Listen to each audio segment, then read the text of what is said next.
Hi hello నమస్తే welcome to cube TV. నేను మీ anchor అని.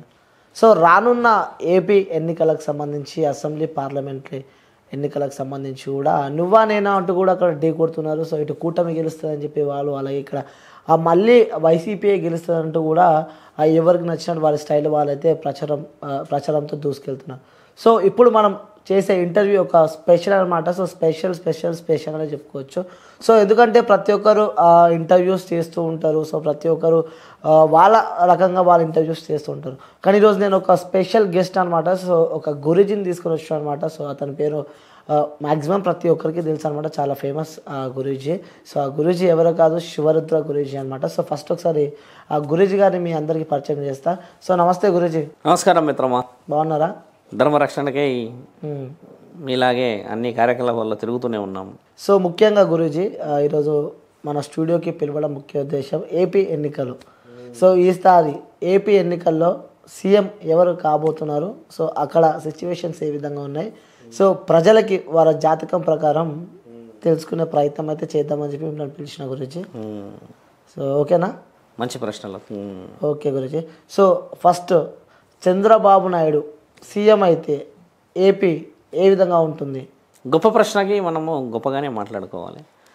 చంద్రబాబు నాయుడు గారు మనకి పరిపాలన అంటే ఆంధ్ర తెలంగాణ రాష్ట్రాలు విడిపోక ముందుకు కూడా ఆయన గారు కొద్ది కాలం పాటు రెండు రాష్ట్రాలని సీఎం స్థాయిలో అనుభవించారు, అంటే ముఖ్యమైన పదవి. తర్వాత ఆంధ్ర రాష్ట్రం అనేది విభజింపబడిన తర్వాత కూడా ముఖ్యమంత్రి స్థితిగతులను అనుభవించారు.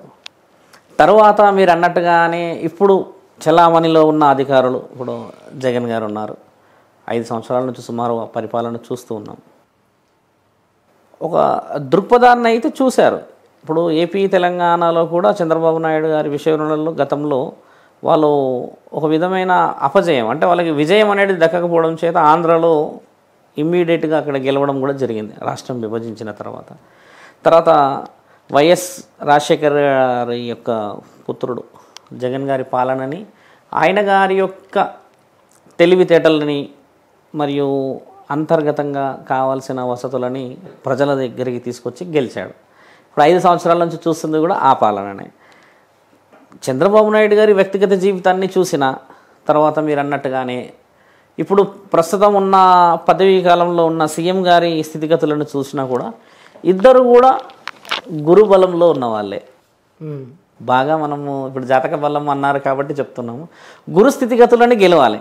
ఇదంతా ఒక రణరంగం అనుకోవాలి. ప్రజాపాలనని చేసుకోవడానికి వస్తున్నారు వాళ్ళు, వ్యక్తిగత పాలనకైతే రావట్లేదు కదా మిత్రమా. కాబట్టి ఏంటంటే ఇప్పుడు చంద్రబాబు నాయుడు గారు ఒకవేళ మీరు అన్నట్టుగానే గెలిచారు అని అనుకుంటున్నాం. ఆయన గారు ఒకసారి 5 సంవత్సరాల పాలన అదే ప్రాంతంలో చేశారు కదా. చేసి అక్కడ ఏమేమి అభివృద్ధి చేశారో అనేది తెలిసిన తర్వాతే కదా వేరే నాయకుడిని ఎన్నుకోబడ్డారు. కాబట్టి అదే నాయకుడిని ఎన్నుకోవాలి అని ఒకవేళ ప్రజలు నిర్ణయించుకుంటే ఈ నాయకుడు రావచ్చు, లేదు ఈ నాయకుడి పాలన బాగున్నది అని అనుకుంటే మిత్రమా, జగన్ గారిదే గురుస్థానం ఎక్కువ చూపిస్తుంది. ఇందులో 2 స్థితిగతులలో కూడా పై చెయ్యి జగన్ గారిదే చూపిస్తుంది. ఇప్పుడు నింద మోయడం అనేది రాజకీయ నాయకులలో కానీ ప్రజల నుంచో కానీ ఇప్పుడు ట్రోల్స్ అంటాం, కామెంట్స్ అంటాం, ఇవన్నీ సహజంగా జరిగేవి. కానీ ముఖ్యంగా లోతులోకి వెళ్ళి చూస్తే లాభపడిన వాళ్ళు కూడా ఉంటారు కదా అందులో. ఇప్పుడు ఒక సెట్ ఆఫ్ వర్క్లోనే ఆయన గెలవలేడు, అంతమంది రాష్ట్ర ప్రజలను గెలిచాడు కాబట్టి 5 ఏళ్ల పాలన జరిగింది. ఇప్పుడు కొంతమంది అంటారు ఆయన పాలన ఎలా ఉన్నది, ఈయన గారి పాలన ఎలా ఉంది అని. అంటే చంద్రబాబు నాయుడు గారి యొక్క పాలనను కూడా చూశారు కదా. ఇప్పుడు ముఖ్యమంత్రి అయ్యారు జగన్ గారు చిన్న వయసులోనే 5 సంవత్సరాలే. కానీ 5 సంవత్సరాలకు ముందు సుమారు 15 సంవత్సరాలకి పైగా ముఖ్యమంత్రి స్థాయిని అనుభవించారు కదా చంద్రబాబు నాయుడు గారు. ఆయన పాలనను కూడా చాలా దగ్గరగా చూశారు ఈ ప్రజలు, ఆంధ్ర అయినా తెలంగాణ అయినా సరే. ఇప్పుడు ప్రత్యేకంగా మనం ఆంధ్ర గురించి మాట్లాడాలంటే జగన్ గారి యొక్క పాలనలో ఒక విధంగా చెప్పి మాట్లాడుకుంటే ఏ స్థితిగతులు ఏ అనుభవం లేనిది 5 ఏళ్లలో ఒక పదవిలో ఉండగలడా ఒక ముఖ్యమంత్రి? ఎక్కడికో ఒక దగ్గర అయితే ఏదో విధంగా అయితే లాభం జరిగిండవచ్చు కదా మిత్రమా. విద్యా సంస్థలు తీసుకున్నా కూడా, ఏదైనా ప్రభుత్వ రంగ సంస్థలు తీసుకున్నా కూడా, ఏదైనా వాణిజ్యానికి సంబంధించింది, ఇంకేదైనా వ్యాపారానికి సంబంధించింది, అందులో డెవలప్మెంట్ చూసి ఆయన చేస్తున్న స్థితిగతులని అనుభవించి దాంట్లో సెటిల్డ్ అయిన వాళ్ళు కూడా ఉండవచ్చు. లేదా ఇప్పుడు రాబోయే ఈ ప్రభుత్వం మారినప్పుడో లేకపోతే అదే ప్రభుత్వం వస్తే కూడా ఆ యొక్క ప్రతిఫలాన్ని చూడవచ్చు కదా.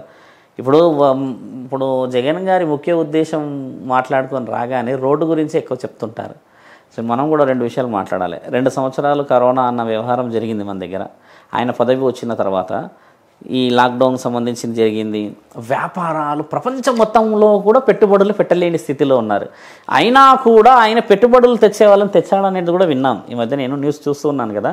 ఇప్పుడు 2 సంవత్సరాలు ఆయన పాలనలోనే దెబ్బపడింది. అంటే వాణిజ్య ప్రకటనలకి ప్రభుత్వాలే రాలేవు.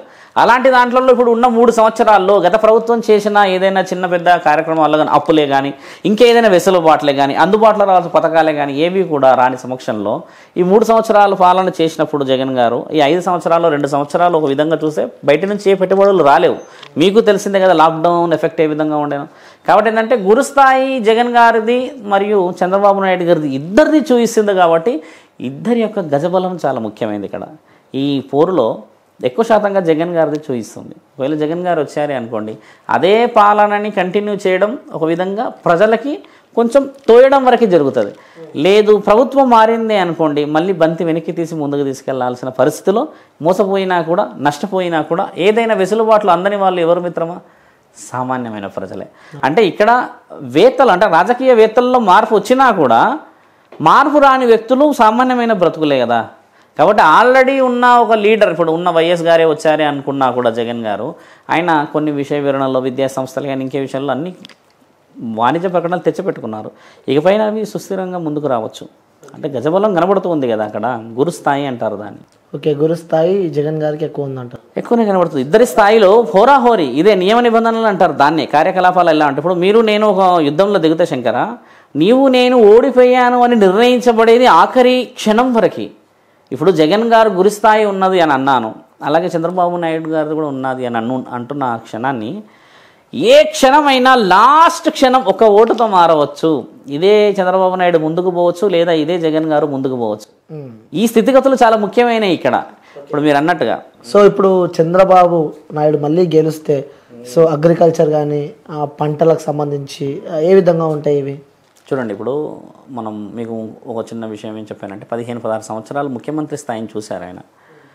వాణిజ్య ప్రకటనలు కానీ తర్వాత కొన్ని ఏరియాస్లో జరిగిన అభివృద్ధిని చూస్తే చంద్రబాబు నాయుడు గారు వచ్చేసి దిట్టమైన పనులు చేశారు కొన్ని.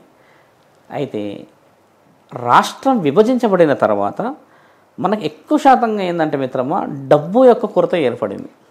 రాజధాని గురించి మాట్లాడుకుంటే విజయవాడలో ఆ ప్రాంతాన్ని చూస్తే మిత్రమా మొదట 5 సంవత్సరాల్లో చంద్రబాబు నాయుడు గారు చూయించుకునే స్థితిగతులు రాలేవు అక్కడికి. ఎందుకంటే ఒకసారి రాష్ట్రంలో ఉన్న ఏదైతే బడ్జెట్ ఏదంటే ఆదాయం చూస్తామో రాష్ట్రం విభజించిన తర్వాత మన రాష్ట్రానికి కావాల్సిన వసతులన్నీ ఒక దగ్గర ఉంటే తెలంగాణలో, ఆంధ్రాకి వెళ్ళిన వసతులు వేరే ఉన్నాయి. ఆయన గారు కూడా అక్కడ పుంజుకోవడానికి 5 ఏళ్ళు పట్టింది. ఆలోపు మనకి ప్రభుత్వం మారిపోయింది. ఇప్పుడు అదే స్థితిగతులు మళ్ళీ ఏర్పడతాయి. ఇప్పుడు ప్రభుత్వం ఇప్పుడు వైఎస్ గారి యొక్క పుత్రుడు జగన్ గారు చేసిన కార్యకలాపాలన్నీ ఒక స్థితిగతుల్లో ఒక సెట్ ఆఫ్లో ఉన్నప్పుడు మనం ఇంకో సెట్కి తీసుకెళ్ళాము. ఇప్పుడు పాలన మారింది అనుకోండి, మళ్ళీ అదే పాలన రాసి పెట్టాల్సి వస్తుంది. అంటే మళ్ళీ మొదటి నుంచి చేయాలి కదా మిత్రమా. అంటే గతంలో లాగానే కరువులు మళ్ళీ ఏర్పడతాయి. నష్టం అనేది జరగదని గ్యారంటీ ఎక్కడ లేదు కదా. ఆల్రెడీ రాష్ట్రం కొన్ని అప్పుల్లో మునిగి ఉంది, వ్యాపారవేత్తలు లేరు, ఉద్యోగాలు లేవు, ఇంకా ఎన్నో చిన్న చిన్న విషయ వివరణలో ఉన్నప్పుడు చంద్రబాబు నాయుడు గారు సీఎం అయ్యారే అనుకుందాం. ఈయన గారు కూడా పరిపాలన అనేది మళ్ళీ ఒక ట్రాక్లోకి తీసుకురావడానికి సమయం పడుతుంది కదా శంకర. అంత మన ఓపిక ఉందంటారా? ఇప్పుడు ఉన్న మీరైతే అన్ని ఇంటర్వ్యూ చూసి వస్తారు, చేసి వచ్చారు, చాలామందిని కలిసి వచ్చారు, ఆంధ్రాలో ప్రత్యక్షంగా చూశారు కాబట్టి స్థితిగతులు మీకు కనబడుతున్నాయి కదా. కొత్త ప్రభుత్వాన్ని ఒకవేళ ఆశించింది అనుకోండి ప్రజల చేతిలో ఉంటుంది, పాత ప్రభుత్వమే ఆశించింది అనుకోండి ఆయన గారి వివరణలో ఎంత గొప్ప ఉన్నదని చూడగలిగే స్థితిలో ఉన్నారు మానవులు. సో అంటే చంద్రబాబు నాయుడు సీఎం అయితే సో మళ్ళీ అంటే పాతకాలంలోకి వెళ్ళాల్సిందే. సో మళ్ళీ అవే పంట నష్టాలు, కరువులు ఇవన్నీ వస్తాయని చెప్తున్నా. ఓకే, సో ఇప్పుడు మళ్ళీ రెండోసారి వైఎస్ జగన్మోహన్ రెడ్డి సీఎం అయితే ఈ విధంగా ఉంటుంది. మంచి బలమైన ప్రశ్న. చూడండి, ఇప్పుడు వైఎస్ గారి యొక్క కొడుకు వచ్చారు, బాగా పాలన చేశారంటే రాజశేఖర రెడ్డి గారి యొక్క పాలనను కూడా గుర్తు చేసుకుంటాం ఎక్కువ తరుణంలో చూస్తే. ఇప్పుడు వైఎస్ రాజశేఖర రెడ్డి గారు ఉన్నప్పుడైతే పథకాలు కానీ తర్వాత ఇంకేదైనా విషయ వివరణలో చాలామందికి అందించారు. ఇప్పటికే చాలామంది అంటారు అప్పట్లో వాళ్ళు ఉండే ప్రభుత్వం కాంగ్రెస్ ఉన్నా కూడా వాళ్ళు చేసిన పాలనలో గెలుపు చూపించారు కదా ఎక్కువ శాతంగా. చాలామంది ఏమంటారంటే వైఎస్ గారు ఉంటే బహుశా ఈ విధంగా ఉండకపోయేది రాజకీయాలు ఇలా అంటుంటారు. అంటే ఆ మహనీయుడు ఏ గొప్పతనం చెయ్యంది అయితే ఎవరి మనసులో నుంచి ఆ మాట రాదు కదా మిత్రమా. కాబట్టి నేను చెప్పేది ఏంటంటే మిత్రమా ఆయన గారి రక్తమే కదా ఇది. కాబట్టి మంచితనం ఉండదంటారా? ఇది కూడా ఆలోచించాలి మీరు. రక్తానికి ఉన్న విలువ అది. ఇప్పుడు మోసం చేశాడు, రోడ్లు వేయడు, మోసం చేయలేడు అంటే మీరు ప్రశ్నించండి. ఒక రాజకీయ నాయకుడిని మీరు అడగండి. అడిగే హక్కు మనకి ఇచ్చారు ప్రభుత్వం నుంచి. అంతేగాని ఇప్పుడు ఓటు అనే విషయ వివరణకు వచ్చి ఈ ఓటు వల్ల నేను వేరే ప్రభుత్వాన్ని మార్చేసుకుంటాను, వేరే అది చేసుకుంటానంటే ఇప్పుడు రాజకీయవేత్తల అనుభవాన్ని కూడా చూడాలి. గతంలో జరిగిన గొప్ప కార్యక్రమాలు, గతంలో జరిగిన కార్యక్రమాల్లో ఎంత ఫలితాన్ని ప్రభుత్వాల నుంచి ప్రజలు పొందారో, ఎంతమంది పడ్డారో కూడా చూడడం ముఖ్యమైనది. చంద్రబాబు నాయుడు ప్రభుత్వంలో ఎంతమంది బాగుపడలేరు అంటారు? చాలామంది బాగుపడ్డారు కదా. కానీ ఎక్కడ ఇప్పుడు నష్టపోయారు? మళ్ళీ రాష్ట్రాలు విభజించబడ్డాయి అంటే అది నిర్ణయాలతోనే అయ్యింది కదా. ఇప్పుడు ఎవరి గురించి కూడా ఆలోచించాలన్నా కూడా ప్రభుత్వాన్ని ప్రజలు ఎన్నుకోవాలి. ఎన్నుకున్న దాంట్లో విజయ వివరణల ఇప్పుడు వైఎస్ గారే వచ్చారంటే అన్ని ట్రాక్లో ఉన్న విషయ వివరణలు అందుతాయి కదా. విద్యారంగంలో చూడండి, ఇప్పుడు ఒక 10-20 మనుషుల్ని కలిసినప్పుడు చెప్పిన విషయం 10 మంది ఈ విధంగా డెవలప్ ఉన్నాయండి, చేయవచ్చు అని చెప్పారు. రోడ్డు అనే విషయమే తప్పితే జగన్ గారి మిగతా పాలనలో ఏది మీరు ఎక్కడన్నా చూపించారు? మీకు కనబడింది ఎక్కడన్నా? మీ ఆలోచనలో, మీ అనుభవంలో రోడ్డు అనే విషయమే ఒకటే మాట్లాడారు కానీ అంతకు మించి ఇంక వేరే ఏమున్నది? చూడండి, వ్యక్తిగతంగా ఆయన గారి యొక్క టాలెంట్ అది. లీడర్గా నిలబడి ఎన్నో చేసి ఎన్నో వివరణ అందించాడు కదా. ఇప్పుడు పాలకులు వాళ్ళు పాలిస్తున్న పరిస్థితిని ప్రజలు అడగకపోతే, ప్రశ్నించకపోతే మరి ఏ విధంగా మనము అభివృద్ధిని ఆశించవచ్చు మిత్రమా? అవును, ఓకే. అగ్రికల్చర్ పరంగా, వ్యవసాయ పరంగా ఏ విధంగా ఉంటుంది? అగ్రికల్చర్ పరంగా చూడు మిత్రమా, ప్రభుత్వాలు ఏది వచ్చినా, ప్రభుత్వం ఏ విధంగా పోయినా కూడా ఒక రైతుని ఆదుకునే స్థితిగతులు వచ్చే ప్రభుత్వమే ఇప్పుడు. ఎందుకంటే కరోనా వల్ల కానీ ఇంకేదైనా స్థితిగతులు కానీ ఇప్పుడు మండుతున్న ఈ ఎండల వల్ల కానీ రానున్న వర్షాకాలంలో బీభత్సం సృష్టించే అవకాశాలు ఎక్కువ శాతంగానే ఉన్నాయి. నిన్నే చూసారు కదా ఎంత నష్టం, 2.5 గంటలు పడ్డది వర్షం. ఇలాగే ఒకవేళ వర్షాకాలంలో పడితే పంట చేతికి వచ్చేసి దాని యొక్క స్థితిగతులు కావాల్సిన ధరలు రాకపోతే ప్రభుత్వం ఆదుకోవాల్సిందే. అలాంటి నిర్ణయాలు ఆదుకుంటే రైతుల్ని ఏ ప్రభుత్వం వచ్చినా కూడా వాళ్ళని గెలిపించిన వాళ్ళం అవుతాం కదా. ఈరోజు మిమ్మల్ని ఆశతో గెలిపించుకుంటున్నారు. వ్యవసాయ రంగం అనేది ప్రకృతి పరంగా జరుగుతుంది. దాని వాణిజ్యంగా ప్రభుత్వం ఆదుకుంటేనే ముందు మనకు అడుగు. అంతేగా మిత్రం, లాస్ కాకూడదు. అవును. సో అంటే ఆ ప్రభుత్వం ఆదుకుంటుంది అనుకోవచ్చు. జగన్ గారి ప్రభుత్వంలో వర్షాలు బాగా కురుస్తాయి కూడా అంటున్నారు కొంతమంది. కొంచెం వర్షాలు కురవాలి కూడా. ఇంతటి ఎండలు పడుతున్నాయంటే దీంట్లో ప్రకృతి పరంగా కొన్ని నియమాలు ఉంటాయి శంకర్. ఎండలు బాగా వచ్చాయి అనుకోండి, వర్షాలు వస్తాయని అర్థం. ఒకవేళ ఎండాకాలంలో వర్షాలు వచ్చాయనుకోండి, పోయిన సంవత్సరం జరిగింది, వర్షాకాలమే కనబడింది ఎండాకాలం మొత్తం. మీరు బాగా గమనించండి, 15-16 రోజులు వర్షాలు వచ్చాయి. మన హైదరాబాద్లో కూడా వచ్చాయి. అలాగే మళ్ళీ ఎండాకాలం అయినాక వర్షాకాలం వర్షాలు రాలేవు. చూడండి మన దగ్గర చాలా అడపదడప వర్షాలే కానీ తీవ్రమైన వర్షాలు రాలేవు. ఈసారి ఎండలు తీవ్రంగా ఉన్నాయి కాబట్టి వర్షాలు రావాలనే కదా ప్రకృతి నియమం అది. ఇలాంటి స్థితిగతుల్లో వ్యవసాయం అభివృద్ధి చెందుతుంది. ప్రభుత్వం నుంచి ఆదుకోవడం అనేది చాలా ముఖ్యమైనది. ఏ ప్రభుత్వం వచ్చినా వ్యవసాయాన్ని ఖచ్చితంగా ఈసారి బయటికి పెకిలించి తీసి ఆదుకుంటుంది. ఇప్పుడు మొదటి స్థితి అదే కదా మిత్రమా. So Guruji, next Pawan Kalyan. So Pawan Kalyan CM అయ్యే అవకాశాలు ఉన్నాయంటారా? మొదటి ప్రశ్నలో మీరు అడిగినట్టుగా 2 రాజకీయవేత్తల యొక్క ఉగ్ర పోరాటం ఇది. రాజశేఖర్ రెడ్డి గారి యొక్క కొడుకు, రక్తంలో ఉన్న రాజకీయం అని చెప్పాను ఒకటి. చంద్రబాబు నాయుడు గారి యొక్క అనుభవం, సుమారు 40 ఏళ్ళ అనుభవం అది.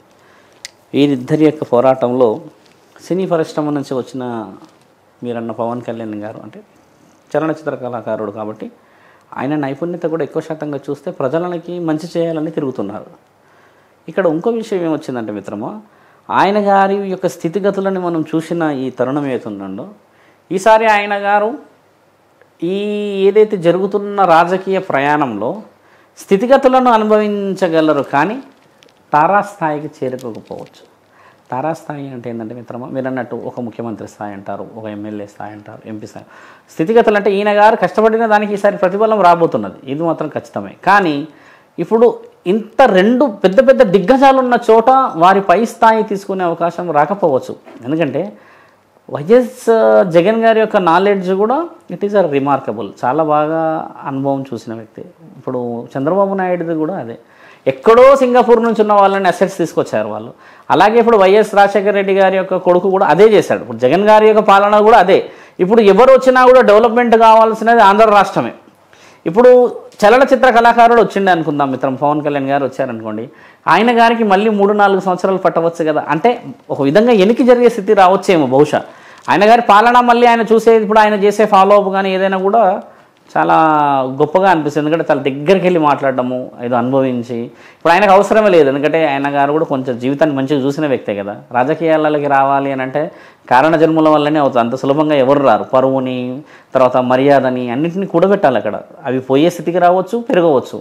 ఇప్పుడు ప్రస్తుతానికి ఆయన గారికి ఎన్నో అవమానాలు జరుగుతున్నాయి, ఎన్ని విషయాలలో దెబ్బపడుతున్నారు, ఎన్నో విధాలుగా అవమానపరుస్తున్నాడు. ఇన్ని అవమానాలని తట్టుకుంటున్నాడంటే ఆ గుండెకి కొంచెంలో కొంచెమన్నా మంచి చేయాలని ఉండవచ్చు కదా మిత్రమా. కాకపోతే గురుస్థాయి ఇంకా కనబడడం లేదు. కానీ విషయ వివరణలో ఇప్పుడు చూడండి, గతంలో ఇదే చలనచిత్రాల్లో ఉన్న వాళ్ళు ప్రభుత్వంలో ముఖ్యమంత్రి స్థితిని అనుభవించిన వాళ్ళు చాలామంది ఉన్నారు.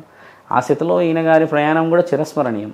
కాబట్టి ఏంటంటే పవన్ కళ్యాణ్ గారి యొక్క వివరణకు వెళ్తే ఇప్పుడు 3 దిగ్గజాలు అక్కడ, అందులో 3వ స్థితిలో ఉన్నారు. చిన్న పెద్ద లీడర్స్ మీరు అన్నట్టుగా వేరే వేరే వాళ్ళు ఉన్నారు, కానీ ఎక్కువ శాతంగా రన్నింగ్ అవుతున్నది వీళ్ళే కదా మిత్రమా. కాబట్టి ఏంటంటే మీరు అన్నట్టుగా పవన్ కళ్యాణ్ గారికి ఆశించిన స్థాయి రావచ్చు, కాకపోతే ఏంటంటే రాత్రికి రాత్రి ఏదైనా విషయ వివరణలో మార్పు రావచ్చు. మళ్ళీ అదే చంద్రబాబు నాయుడుకు అదే విధంగా జరగవచ్చు. రాత్రికి రాత్రి వీళ్ళు ఏం ఆలోచించి పొద్దున్నే లేచి వాళ్ళు ఓట్లు ఎవరికి వేస్తారో తెలియదు. ఇదే మనుషులు పొద్దున్నే లేచి ఎవరికి వేస్తారో తెలియదు. ఇదే మనుషులు ఎవరికి వేస్తారో తెలియదు. ఇప్పుడు ఓటు హక్కు అనేది ఒక మనసుకి, శరీరానికి, ఆలోచనకి, అంతఃకరణ శుద్ధికి సంబంధించింది కదా మిత్రమా. కాబట్టి ఏంటంటే మేము ఇక్కడ ఇంత ఇస్తున్నామనో లేకపోతే వాళ్ళకి ఈ విధంగా ఓటేస్తే ఇస్తున్నామని అనడం అవాస్తవం. వాస్తవం ఏంటంటే ఏది ఇచ్చినా ఏది ఇవ్వకపోయినా మనసులో ఉండి వేసే ఓటుకే విలువ, అది ఎప్పటికైనా అదే గెలుస్తుంది. సో ఇప్పుడు వైఎస్ జగన్మోహన్ రెడ్డి గారు ఒకవేళ మళ్ళీ సీఎం అయితే అభివృద్ధి ఏ విధంగా ఉంటుంది అక్కడ? ఖచ్చితంగా మీరు అన్నట్టుగా మొదట రోడ్లు అభివృద్ధి చేయాల్సిందే ఆ మహనీయుడు. మీరు అన్నట్టుగానే అంతా మొన్న ఈ మధ్య మాకు ఒక వ్యక్తికి చిన్న మాటలో ఆయన శ్రీకాకుళం నుంచి వచ్చారు అన్నప్పుడు అని చెప్పిండు. ఆయన రోడ్డు గురించి అంటే ఊరుకోండి స్వామి అలా అనకూడదు, ముఖ్యమంత్రి కదా ఆయన కూడా. 2 సంవత్సరాలు అసలు ప్రభుత్వాల నుంచి సపోర్ట్ దొరకలేదు. అంతకు ముందుకు ఇంతో అంతో అప్పో ఏదో చేసి ఉండే రాజధాని గురించి గొడవలు అయినాయి. ఇంత దాంట్లో బడ్జెటే లేనిది ఏ విధంగా పోతాడు అన్న మాట నాకు అంత అవగాహన రాలేదు. ఇప్పుడు ఈయన గారి చేతిలో సమయం కూడా తక్కువ ఉండే కావచ్చు బహుశా. ఇప్పుడు ప్రభుత్వం నుంచి వచ్చిన అవసరాలను బట్టి ముందుకు వెళ్తామా లేకపోతే సొంతంగా డబ్బులు తీసి పెడతామా మిత్రమా? ఏదన్నా మనం డెవలప్ చేయాలంటే ఆయన దగ్గర ఎన్నుంటే నీకెందుకు మిత్రమా? ప్రభుత్వం నుంచి వచ్చే స్టేట్ విషయాన్ని ఖర్చు పెట్టగలుగుతాడు కదా, అదే మనం మాట్లాడుకోవాలి. కానీ నిర్ణయాలు ఇంకా తీసుకోలేకపోతున్నాడు, ఇంకా అంత అనుభవం లేదనడం ముమ్మాటికి అది నిజం కాదు. ఎందుకంటే అది వాస్తవం.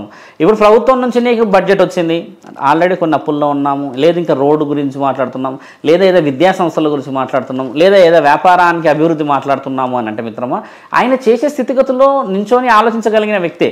కానీ ఏంటంటే ఆ విధంగా ఆయనని తక్కువ అంచనా కూడా వేసి పెట్టినారు చాలామంది కదా. అలా అంచనా వేయకూడదు అంటున్నాం మేము. ఆయన గెలిచారే అనుకోండి, ఈసారి ఖచ్చితంగా ఆయన డెవలప్మెంట్ చూపించాలి. లేదు అంటే మరోసారి అయినా ఎలక్షన్స్ అయితే ఉన్నాయి కదా, 30లో అయితే ఎలక్షన్స్ ఉన్నాయి కదా మిత్రమా. 2029 మళ్ళీ ఎలక్షన్స్ ఉన్నాయి కదా. ఈసారి గెలవగానే ఆయన 100 ఏళ్ళకైతే ఎన్నుకోబడ్డాడు కదా. కాబట్టి ఖచ్చితంగా ఎవరు గెలిచినా, ఇప్పుడు జగన్ గారు గెలిచారు అనుకోండి, వ్యవసాయం 1, రోడ్లు 2, ముఖ్యంగా మాట్లాడితే ఎడ్యుకేషన్. ఇప్పుడు ఏదో వాలంటరీ సిస్టమ్ పెట్టారు, ఏదో ఇంటి ఇస్తున్నారు, ముందుకు పోతున్నారు. తర్వాత పెన్షన్ కూడా ఇంటికి వచ్చేవి ఇస్తున్నారు, రేషన్ కూడా ఇంటికి వచ్చే ఇస్తున్నారు అని అంటున్నారు కదా. ఇవన్నీ మరి చేయగలుగుతున్న వ్యక్తి ఇంకొక 5 ఏళ్ళు పాలించలేడు అంటారా? అంటే ఈ 5 ఏళ్లలో ఎన్ని డెవలప్మెంట్స్ తెచ్చిండో అందులో అంత ఎనికి కూడా అనుభవం వచ్చిండొచ్చు కదా. నేను ఇది చేయకూడదు, ఇది చేయాలి, ఇది చేస్తే ఇంత నష్టం జరిగింది, దీనివల్ల మానవులకి అంటే ఈ చిన్న స్థాయి వాళ్ళకి ఎలాంటి ఇబ్బందులు జరిగాయని అనవచ్చు. వ్యాపారపరంగా ఆలోచించకండి, ఆయనని రాజకీయవేత్తగా మాత్రమే చూడాలి. వ్యాపారవేత్తంగా అంటే మిత్రమా నీ దగ్గర ఎంత తెలివి ఉంటే నువ్వు అంత సంపాదించుకుంటావు, అది వ్యాపారం అనేది నీ యొక్క వ్యక్తిగతమైనది కదా. రాజకీయవేత్తలకు వచ్చేసరికి ఏంటంటే డెవలప్మెంట్ చేశాడనే చాలామంది చెప్తున్నారు. ఇప్పుడు చూడండి, ఆయన రోడ్ షో చేస్తాడు, చంద్రబాబు నాయుడు రోడ్ షో చేస్తారు. అదే మనుషులు ఇందులో ఉంటారు, ఇదే మనుషులు అందులోనే ఉంటారు. అంటే ఇప్పుడు ఇక్కడ తప్పు ఎవరుతుంది మరి? మీరు ఆలోచించండి బాగా. ఇదే మనిషి రాత్రి ఉంటాడు, పొద్దున ఎవరికి ఓటేస్తాడో కూడా తెలియదు. అంటే నిర్ణయం అనేది ప్రజల చేతిలో ఉంది, పాలాడ విషయం. ఇది చాలా ముఖ్యమైన విషయం. డెవలప్మెంట్ ఖచ్చితంగా జరిగి తీరాల్సిందే. ఈసారన్నా రాజధానికి పేరు వచ్చేసి తర్వాత కావాల్సిన ఈ పెట్టుబడులు, రావాల్సిన ఉద్యోగాలు, పిల్లలకి కావాల్సిన భవిష్యత్తు, ఇది ఖచ్చితంగా జరగకపోతే ఇప్పుడు ఆ వైఎస్ రాజశేఖర రెడ్డి గారి యొక్క పాలనకి విలువ రావాలంటే ఇప్పుడు అంటే జరుగుతుంది అనుకోవచ్చా? ఖచ్చితంగా జరగాలి, జరుగుతుంది. జాతక బలంలో రాసి ఉంది, జరిగి తీరుతుంది. ఇప్పుడు ఎన్ని ఛానల్స్ వచ్చాయి శంకర, సోషల్ మీడియా, ఫేస్బుక్, ఎన్నో అవేర్నెసెస్ ప్రోగ్రామ్స్. మీరే ప్రత్యక్షంగా 30-32 ఏళ్ళు ఉండవు మీకు, మీరే ఇంత తెలివిగా చేస్తే అంత అనుభవంలో వాళ్ళు ఇంకెంత ఆలోచన చేస్తుండొచ్చు. ఆయన పక్కన్న పిఏలు వీళ్ళకి ఎంత నాలెడ్జ్ ఉండవచ్చు. ఈ ఎంత అనుభవం అంటే ఎక్కడ పోతుంది మరి? అనుభవంతోనే కదా వాళ్ళు చేయాలి. చేయకపోతే ముందు ప్రభుత్వాలను ఎన్నుకోలేము కదా మరి. చంద్రబాబు నాయుడు గారు సీఎం అయితే ఏపీలో అభివృద్ధి ఏ విధంగా ఉంటుంది? కూర్చొని మళ్ళీ పునం ప్రారంభించక తప్పదు శంకర. మళ్ళీ మొదటి నుంచే స్టార్ట్ చేయాలి. ఎందుకంటే ఇప్పుడు చూడండి, మార్కెట్ వ్యూహం ప్రకారంగా పోతే అక్కడ చిన్న లెవెల్ నుంచి పెద్ద లెవెల్ వరకు డెవలప్మెంట్ చేయాల్సిన అవసరం ఉంది. ఆల్రెడీ ఇప్పుడున్న పాలనలో అవన్నిటికీ కొన్ని స్విచ్చెస్ ఆన్ చేసి పెట్టారు. అంటే ఇప్పుడున్న ఈ ప్రభుత్వం మారితే ఈ ప్రభుత్వం వచ్చినప్పుడు చేయాల్సిన పనులు, ఇప్పుడు అదే ప్రభుత్వం ఉంటే చేయడం అనే పనిని ఇప్పుడు కొత్త ప్రభుత్వం వస్తే వాళ్ళ యొక్క వ్యూహానికి మళ్ళీ ఈ ప్రభుత్వం అందుకోపోవచ్చు. ఆ ప్రజలు ఇప్పుడు 4 కోట్ల మంది ఎవరైతే జనాభా ఉన్నారో మిత్రమా, వాళ్ళు మళ్ళీ ఈ పాలనకి అలవాటు కావాలి. ఈ పాలనలో ముందుకు ఉన్న అప్పులే కానీ, ఇంకేదైనా వ్యాపార నిర్ణయాలు కానీ, తర్వాత ఉద్యోగ అవకాశాలే కానీ, తర్వాత విద్యా సంస్థలకు సంబంధించిన విషయ వివరణలు తీసుకొని వెళ్ళాలి అని అంటే ఇప్పుడు చంద్రబాబు నాయుడు గారికి కూడా మీరు అన్నట్టుగానే బడ్జెటే చాలా అవసరం. ఏది లేనిది ఆయన ఏ విధంగా డెవలప్మెంట్ చేయగలడు? కాబట్టి ఏంటంటే ఆయన గారి యొక్క జాతక బలాన్ని మనం పరీక్షించి లోతుగా తీసుకొని ముందుకు వెళ్ళినప్పుడు కూడా అసెట్స్ అనేటివి ఇప్పుడు ఆల్రెడీ పెట్లున్న దానికి చేసుకోవడం అనేటిదే మార్గం కనబడుతుంది. కానీ కొత్తగా వెళ్ళి ఇప్పుడు ఏదైనా చేయాలన్నా ఏది చేయనప్పుడు రాజకీయవేత్తలు ఎలా ఉంటుందంటే మిత్రమా, ఈయన గారు ముఖ్యమంత్రి అయ్యారనుకోండి, ఇప్పుడు ఒక 2-3 సంవత్సరాలు మళ్ళీ చదువుకోవడానికే వెళ్తుంది, మిగతా 2 సంవత్సరాలు పదవి కాపాడడానికే వెళ్తుంది. అదే ఆల్రెడీ జగన్ గారి విషయంలో జరిగింది కాబట్టి ఈసారి డెవలప్మెంటే జరిగే అవకాశాలు కనబడుతున్నాయి కదా. ఈయన గారు అన్నట్టుగానే పెట్టుబడులు తెస్తాడేమో కానీ ఇప్పుడు పెట్టుబడులు పెట్టడానికి అవకాశాలు కూడా కనబడాలి కదా అక్కడ. ఇప్పుడు మీరు అన్నట్టుగానే అంటే ఈయన గారి యొక్క జాతక బలంలో పెట్టుబడులు అన్నీ తేయగలడు, కానీ ఎక్కడ పెట్టి దాన్ని అభివృద్ధి చూపించగలడు? చంద్రబాబు నాయుడు గారు. చంద్రబాబు నాయుడు పెట్టుబడులు వస్తాయా? ఒకవేళ పెట్టుబడులు వచ్చాయనుకోండి, ఇంతకు ముందుకు పూర్వమున్న స్థితిగతుల్లో రావు మిత్రమా. ఎందుకంటే ఏ కెరియర్ అయినా చూడండి ఒక స్టేజ్ వరకే దాన్ని మనం అనుభవించవచ్చు. ఇప్పుడు చంద్రబాబు నాయుడు గారు వ్యక్తిగతంగా కూడా కొన్ని బాధలని చూసి కొన్ని విషయ వివరణలో గడిపి వచ్చారు. కాబట్టి ఇప్పుడు ఏంటంటే ఆధిపత్యాన్ని సాధించడానికి ఇప్పుడు వారి యొక్క రాజకీయ వ్యూహం పనిచేస్తుందే కానీ ఇప్పుడు ప్రజలకి దగ్గరికి అభివృద్ధి తీసుకొచ్చే అంత స్థితిగతులు కనబడతలేవు ఇంకా ఇక్కడ. సో ఏపీలో ఇప్పుడు రానున్న ఎన్నికలకు సంబంధించి కూడా వైఎస్ జగన్ గారికి ఎన్ని సీట్లు వచ్చే అవకాశం ఉందంటారు జాతక ప్రకారం చూస్తే? మెజారిటీని మనము ఊహించవచ్చు. వ్యక్తిగతమైన ఆలోచనలు మాట్లాడకూడదు మనం, అంటే ఒక ఛానల్లో ఇంటర్వ్యూ ఇస్తున్నాము కాబట్టి చాలామంది యొక్క ఒపీనియన్ కూడా జగన్ గారి పైనే ఉంది. డెవలప్మెంట్ చూసుకున్నా కూడా విద్యా సంస్థల విషయంలో ఆయన గారు కొంచెం ముందడుగులో ఉన్నారు మిత్రమా. మేము బాగా గమనించి చూసింది కూడా జాతక బలంలో కూడా ఆయన గారికి విద్యని అందించాలన్న తపన కూడా బాగా కనబడుతూ ఉంది. ఇప్పుడు ఇన్స్టిట్యూషన్స్ డెవలప్మెంట్ ఒకటి, సైన్స్కి సంబంధించిన ఇన్స్టిట్యూషనే కానీ ఇంకేదైనా స్కూల్స్కి సంబంధించిన ప్రోగ్రామ్స్ చూడండి బాగా ముక్కముడిగా జరుగుతాయి అక్కడ. అంటే ఆయన ఎడ్యుకేషన్కి ప్రయారిటీ ఇస్తున్నాడు అక్కడ. ఇప్పుడు మీరు అన్నట్టుగానే ఒక తెలివిగా పోతున్న ఆ వ్యూహంలో ఆయన తెలివిని గమనించి చూసుకుంటే ఆయన గారు ముఖ్యమంత్రి రావడం అనేది గురుబలంలో స్థితిగతులు ఎక్కువ కనబడుతున్నాయి. ఆయన ముఖ్యమంత్రి అయితే ఇదే విద్యార్థులందరూ, ఇదే తల్లిదండ్రులు, తర్వాత ఇదే యువత కూడా ఖచ్చితంగా ప్రోత్సహిస్తుంది. ఇప్పుడు ఈ ప్రోత్సాహన అనేది చాలా ముఖ్యమైనది. మీరు అన్నట్టుగా వైఎస్ గారు యొక్క పాలనని మళ్ళీ చూడాలి, మళ్ళీ రావాలి. ఇప్పుడు చాలామంది అనుభవం ఏం చెప్తారంటే ఒకప్పుడు చేసిన పాలన ఇప్పట్లో లేదు అది అంటున్నాం కదా. అవతలి వ్యక్తికి అవకాశం కూడా ఇవ్వాలి కదా పాలన. ఇప్పుడు 5 సంవత్సరాలకి ప్రభుత్వాలని మనం మార్చేసే స్థితుల్లో లేదు. ఇప్పుడు ఉన్న ఈ యొక్క రాష్ట్రీయ రాజకీయాలు చూసుకుంటే అర్థం చేసుకోవడానికి 5 ఏళ్ళు పడుతుంది ఇక్కడ మినిమం. మనం ఇంతమంది ప్రజలని ఇన్ని పాలనలో, ఇన్ని సంస్థలు, ఇన్ని government, schools, education, emotions, finance, institutions, ఎడ్యుకేషన్లో పోతే ఇన్ని లెవెల్స్ని ఒక ముఖ్యమంత్రి మీదనే సులభంగా వేసేయకూడదు. ఎందుకంటే ఆయన గారు ఈసారి టర్న్ ఆయనదే కాబట్టి గెలిచి తీరి చేయాల్సిన కార్యక్రమాలు ప్రజలు ఉద్దేశపూర్వకంగా అడగండి. అదే విజయసభలో కూర్చొని మీరు ప్రశ్నించి అడిగి తెప్పించుకొని రాయించుకునే హక్కు అయితే ఉంది మన దగ్గర. మరి ఎందుకు మనం ఓటలేదు? ఈరోజు మనము మీరు అన్నట్టుగానే అదే ఓటుని కొనుక్కొని అడుక్కొని లేకపోతే ఇంకేదో డబ్బుకి ఇచ్చి ఆశపడి వేస్తే రేపటి రోజు నీకు ఆ ధైర్యం లేనే లేదు కదా అడగడానికి. నేను అనేది ఏంటంటే నీతి నిజాయితీగా నువ్వు ఓటు వేసినప్పుడు నీతి నిజాయితీగా అడిగేగలిగే ధైర్యం ఉంటుంది. మనవులు తెలుసుకోవాల్సిన విషయమే కదా. ఓటు హక్కు అనేది అంబేద్కర్ గారు రాసిచ్చిన దాన్ని అందరూ ఉపయోగించుకుంటేనే నీ విలువ. 5 సంవత్సరాలకు ఒకసారి వేసే హక్కు 5 సంవత్సరాలు పాలించే వ్యక్తిని నిర్ణయించేది. అవును. సో ఒక మెజారిటీ ఎంతవరకు వచ్చే? హై మెజారిటీ చూడండి, అబోవ్ 100 మెజారిటీ. మీరు అన్నట్టుగానే 110, 116 సీట్లు మీరు ఎక్స్పెక్ట్ చేసిన దాన్ని కూర్చుంటే ఆయన మెజారిటీ కూడా పెద్ద వ్యూహంగానే పోతుంది మిత్రమా. ఆయన స్థితిగతులని మీరు ఇంతసేపు మనం మాట్లాడుకుంటున్న ఈ యొక్క 45 నిమిషాల వ్యవధిలో మనం జరగబోయే భవిష్యత్తు చెప్తూ వస్తున్నాం. ఇదే భవిష్యత్తు ఎలక్షన్కి సంబంధించి అనలైజ్ చేసే వ్యక్తులు, అంటే అనుభవంతో ఉన్న వ్యక్తులు కూడా చెప్పగలరు. అంటే దీన్ని మనం ఏమంటారంటే సర్వే అంటారు మ్యాప్లో. వాళ్ళు కూడా అనుభవం చెప్పవచ్చు. వాళ్ళ శక్తికి కాకుండా ఒక సాధన చేసిన ఒక గురువుకి కానీ ఒక పురోహితుడిని కానీ అడిగే ఈ ప్రశ్నలకి బలం ఎలా వస్తుందంటే మిత్రమా, భవిష్యత్తులో ఇంకొక పేజీని చూడగలిగే అధికారం ఈ పురోహితులకి సాధకులకు మాత్రమే ఉంటుంది. దాన్నే కదా పంచాంగం అంటారు. మన ఈ పంచాంగాన్ని నమ్మడం అనేది మన భారతదేశంలో అఖండమైన స్థితి. కాబట్టి మీరు నన్ను అడిగిన ఈ ప్రశ్నలన్నిటికీ మళ్ళీ రేపటి రోజు నన్ను క్వశ్చన్ కూడా చేయవచ్చు కదా శంకర. కాబట్టి ఏంటంటే మానవులు నిర్ణయించుకునే అత్యంత ముఖ్యమైనది రాత్రికి రాత్రి ఏదైనా జరగవచ్చు. అదే పవన్ కళ్యాణ్ గారే కానీ, అదే వైఎస్ రాజశేఖర రెడ్డి గారి కొడుకు జగనే కానీ, అదే యొక్క నారా చంద్రబాబు నాయుడు గారిని కానీ ఈ ప్రజలు రాత్రికి రాత్రే కూడా ఏదైనా చేసుకునే స్థితికి రావచ్చు మనసులు మారి. కాబట్టి ఏంటంటే ఈ రాజకీయాలలో ఎలా ఉంటుందంటే మిత్రమా, ఏ క్షణాన్నైనా ఏ విషయ వివరణలో కూడా నిర్ణయాలు జరిగిపోవచ్చు. అందుకని ఏంటంటే ఓటు హక్కుని వినియోగించుకునేది, వారిని ఉపయోగించుకునే పద్ధతి ప్రతి సామాన్యమైన పౌరుడు తెలుసుకోవాల్సిన విషయం అంటున్నాను. ఓకే, సో మెజారిటీ మాత్రం ఇంకా ఎక్కువనే వస్తుంది ఈసారి వైఎస్ జగన్ గారి జాతక ప్రకారం చూస్తే అంటారు. ఖచ్చితంగా రావాలి, ఖచ్చితంగా కనబడుతుంది. గురువు స్థితిగతులని చెప్పగలగాలి అని అంటే అది చూసి చెప్తాం కదా మిత్రమా.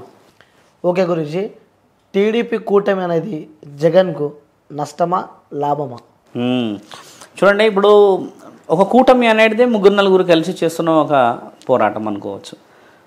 ఇప్పుడు ఏదైతే వైఎస్ఆర్ పార్టీ గురించి మనం మాట్లాడుతూ ఉన్నామో అది ఒక వ్యక్తి నిర్ణయించుకోబడి పాలించబడుతున్న ప్రభుత్వం. కాబట్టి రాజబలం తర్వాత గురుబలంకి ఏదైతే స్థితిగతులు కనబడుతున్నాయో జగన్ గారి పైన కనబడుతున్న ఈ తరుణాన్ని మనము రాజకీయవేత్తల నిర్ణయాలని అవతల వ్యక్తి యొక్క బలాన్ని, అవతల యొక్క బలహీనతలను చూపించుకోవడానికి కూటములుగా ఏర్పడుతున్నాయి. అంటే ఏ స్థితిలోనైనా కూడా అవతల వ్యక్తిని ఓడించే వ్యూహం ఒక విధంగా చెప్పాలి అంటే ఇది.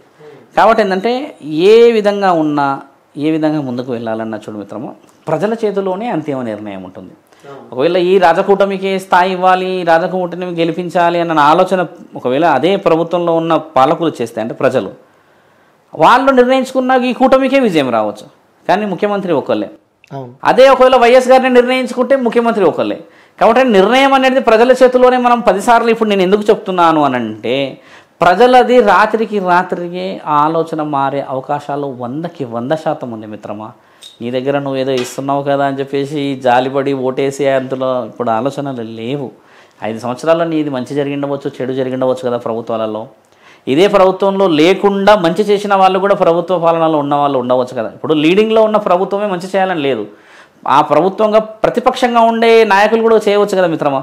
కాబట్టి ఏంటంటే ఈ యొక్క నిర్ణయాలని ప్రజలు మాత్రమే చేయగలరు. కాబట్టి నిర్ణయం అనేది గురుస్థాయికే.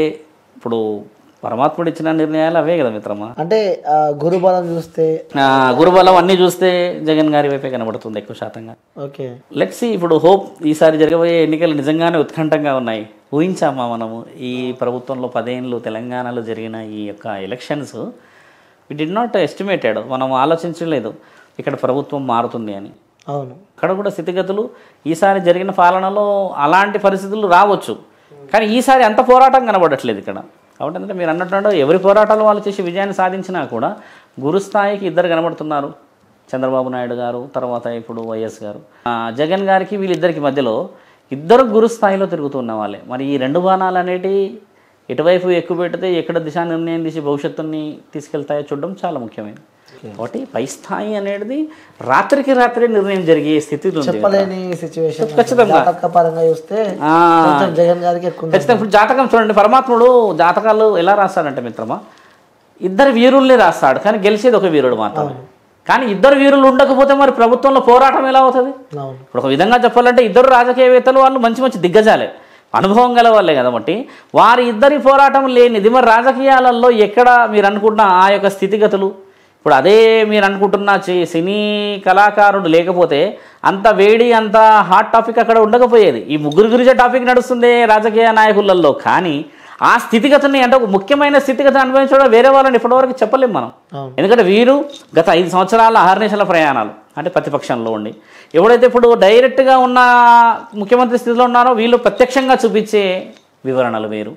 ఇప్పుడు పవన్ కళ్యాణ్ గారు ఉన్నట్టు ఈయన గారు ఎన్ని విషయాల్లో ఎన్ని చేయలేరు, ఎంతమంది దగ్గర తిరగలేడు, ఎంతమంది దగ్గరికి వెళ్ళి మాట్లాడలేడు, అదే ఢిల్లీకి ఎన్నిసార్లు వెళ్ళలేడు, ఇదే చంద్రబాబు నాయుడు ఎన్ని కూటమిలు కూర్చోబెట్టడం లేదు, ఇదే వైఎస్ జగన్ గారు ఎన్ని పబ్లిక్ దగ్గరికి వచ్చి సేవలు చేసి అందించలేదు. ఇప్పుడు అక్కడ ఉన్న వైఎస్ గారి పథకాలు పెట్టారు కదా జగన్ గారు, ఇవన్నీ మానవులు తినట్లేరంటారా? అందరు తింటున్నారు కదా, అందరికీ అందుతున్నాయి కదా. వైద్య రంగమే కానీ, ఇప్పుడు జాతీయ ఉత్పత్తి పథకాలే కానీ, ఇంకేదైనా పథకాలు కానీ, వైద్యానికి ఇంకేదైనా ఇవన్నీ అయితే ఇప్పుడు అనుభవిస్తున్న వాళ్ళే కదా. బాగా గుర్తుపెట్టుకోండి, ప్రభుత్వాన్ని మార్చేది కూడా ఆల్రెడీ ప్రభుత్వం దగ్గర తిన్న వాళ్ళే, బాగా గుర్తుపెట్టుకోండి. కాబట్టి ప్రజలే ఇక్కడ చాలా చాలా చాలా అసలు వాళ్ళ ఆలోచనని మనం మెచ్చుకోవాలి. రెండు వైపులో ఓపికలు ఉన్నాయి మనకి, ఇలా వెళ్తూ ఉండాలి పడవలో, ఎటు అనుకూలంగా ఉంటే అటు దుంకేయాలి. ఓకే, సో ఎటు అనుకూలంగా ఉంటే అంటే ఏ టైంలో ఏం జరుగుతలేదు. ఇప్పుడు ఎలక్షన్స్ ఇప్పుడు ఏపీలో జరుగుతుంది సుమారు 3 నెలల నుంచి చూస్తే, ఒకరోజు రాత్రికి ఒకరి పైసే కనబడుతుంది, ఇంకొకరి కింది కనబడుతుంది, ఇలా పెరుగుతుంది తగ్గుతుంది. కాబట్టి ఓకే, ఇప్పుడు జరగబోయే ఎలక్షన్లో అంతిమ క్షణం రాత్రి 12 గంటల వరకు నిర్ణయం ప్రజల చేతిలోనే ఉంది. ఏ రాజకీయవేత్త వచ్చినా ధర్మాన్ని కాపాడి రాష్ట్రాన్ని సుభిక్షంగా అందరికీ అన్నాన్ని అందజేసి ఆరోగ్యాలు వికలాంగులను కాపాడి సంక్షేమ పథకాలు అమలు చేస్తే ఎక్కడ ఉన్నా రాజకీయవేత్తల సుఖం, ఆ రాజకీయవేత్తల యొక్క పాలనలో ఈ పాలకులు సుఖం, ఇద్దరి మధ్యలో జరగాలి. అదే ధర్మం మిత్రమా. So okay Guruji, so thank you Guruji, thank you so much. So మీ అమూల్యమైన టైం. ధర్మో రక్షతి రక్షత.